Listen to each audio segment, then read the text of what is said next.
এখানে তিনটা জায়গার কথা বলেছে দাজ্জাল। আশ্চর্যজনক হলেও সত্য যে আজকের পৃথিবীতে এই তিনটি জায়গায়, তন্মধ্যে বাইসান নামক খেজুরের বাগান এবং জোগার নামক ঝর্ণা, এই তিনটাকে এক্সাক্ট চিহ্নিত করা খুব কঠিন হয়ে যায়। বিশেষ করে আইনে জোগারকে এক্সাক্ট চিহ্নিত করা যে এইটা আইনে জোগার, এটার বিষয়ে নিশ্চিত কেউ গবেষকরা এখন পর্যন্ত তথ্য দিতে পারেনি। কিন্তু বাইসান খেজুরের বাগান সম্পর্কে মোটামুটি ধারণা পাওয়া যায় যে এই খেজুরের বাগান হচ্ছে বাইসান খেজুরের বাগান। আর বুহায়রা আত-তাবারিয়া এটা এত প্রসিদ্ধ, এত ব্যাপক, এত পরিচিত যে সবাই জানে।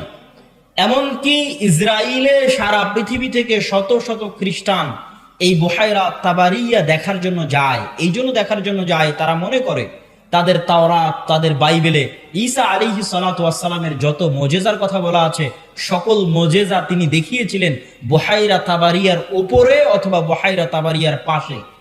সেই মুজিজা যদি হয় অন্ধ ব্যক্তিকে চক্ষুস্মান করে দেওয়া, সেই মুজিজা যদি হয় টাকওয়ালা ব্যক্তির মাথায় চুল গজিয়ে দেওয়া, সেই মুজিজা যদি হয় মৃত ব্যক্তিকে জীবিত করা, এগুলোর অধিকাংশ মুজিজা তাদের বিশ্বাস অনুযায়ী ঈসা আলাইহিস সালাতু ওয়াস সালাম এই লেক, এই খালের পাশে অথবা তার উপরে তিনি করে দেখিয়েছিলেন, এই জন্য তারা দেখতে আসে।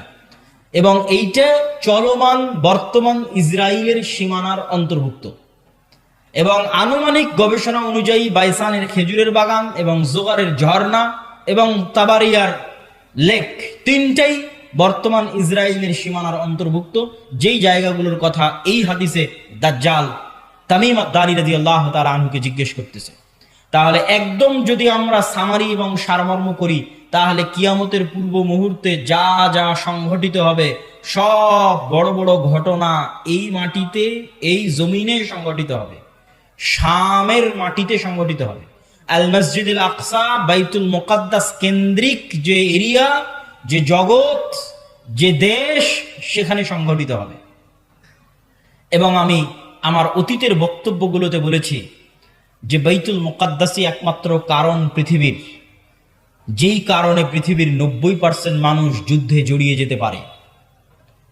যেই কারণে পৃথিবীর 90% মানুষ যুদ্ধে জড়িয়ে যেতে পারে তার অন্যতম একটি কারণ হচ্ছে মসজিদে আকসা। কেননা পৃথিবীর তিনটা ধর্মের মানুষ এই মসজিদের দাবিদার। ইহুদিরা দাবিদার, খ্রিস্টানেরা দাবিদার, আমরা মুসলমানেরা দাবিদার।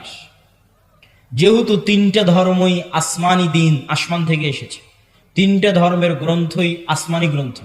ওই দুটা গ্রন্থে বিকৃতি এসেছে, ওই দুটা ধর্মে বিকৃতি এসেছে। ইসলামে বিকৃতি আসেনি, কোরআনে বিকৃতি আসেনি।